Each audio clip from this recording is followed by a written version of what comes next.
welcome to India Gold Conference, and this is Nilambari, and we have Mr. Chirag Seth with us. He's from Metal Focus. So, a lot of things which has happened in the gold industry in recent past. So, talking about the import part, what do you think? The import has shooted a lot. So, what do you have to say about that? I think there are a couple of things to basically look at. Yes, we've had fantastic imports. We've probably touched 800 tons in matter of 10 months. We are reaching record levels. Probably we'll reach an import which was last seen in 2013-14. Which is fantastic for the market. I think it clearly shows that the market is recovering.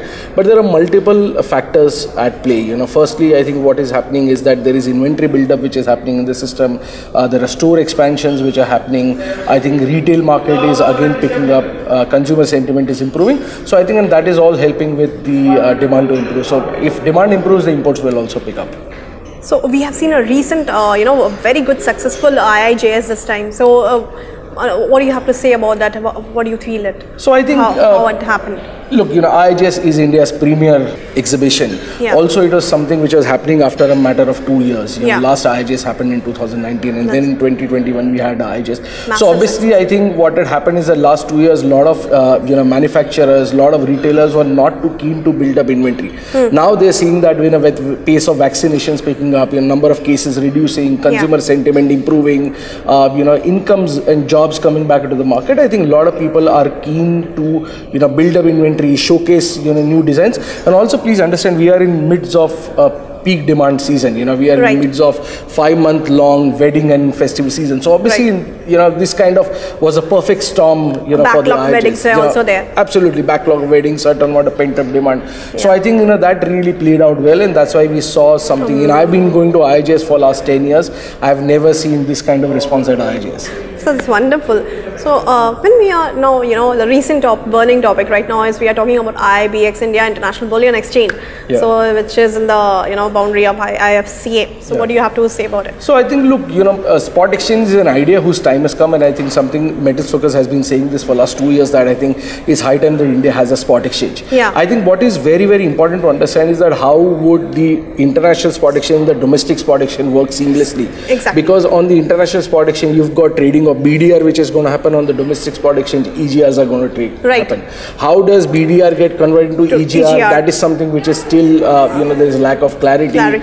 So I think, look, all those things will take time. My sense is it is at least 6 to 8 months time till there is clarity, and this is something which is typical in India. We start things and then we learn during the course, and then, we have perfect systems in place. So my sense is take another 6 months or so, and then by then we'll have clarity. But my sense is that participation will be there. There is a lot of interest amongst a lot of foreign suppliers to understand what is happening at the IS. Similarly, there is a lot of interest in India as well.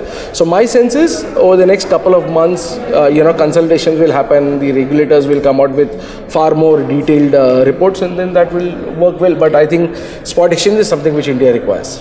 So once everything will be channelized with the from the IFCA border. So I just want to ask that what about the Dore part?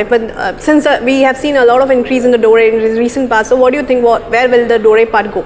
I think that is where there is still some clarity which is required, because would Dore get routed through the exchange, or would Dore have to be reported to the exchange, or would Dore be outside the purview of the IFSCA? At this moment, from what a lot of people understand is that whatever Dore is refined in India would have to be sold through the domestic exchange. But what happens to the imported Dore is still not known, and it's very difficult to comment on that. Yes, we are aware that in GIFT City the government and the regulators are very keen for refineries to open their operations, but I think there is still some lack of clarity on what happens on the Dore side. Okay, I get it. Talking lastly about it, we don't want to miss out the price outlook from your end. So just tell us the price outlook on gold specifically for the next year. What do you think about it? We remain fairly constructive on gold. Still, we believe that there is some more upside which is left. I think gold is now starting to play out as an hedge against inflation. We've been hearing about inflation for quite some time, but gold had not reacted to that. The data that came out recently, when the inflation surpassed the expectations, and we saw how gold has moved up. In our sense, we believe that gold prices could touch $1,950, $1,960 by next year, and then we could see slowly some consolidation coming into the market. You feel so. So what do you expect out of this conference? I mean, like, of course, it's the first day to ask you, but meeting them after 2 years to be practical. So what do you expect out of the conference, and I think what's we the way are ahead? very excited to just be here, meet friends, meet colleagues, meet industry people. In fact, my schedule is already packed, so I'm very much looking forward to having another year of great conference. Absolutely and amazing. Congratulations to Eventel. Thank you so much.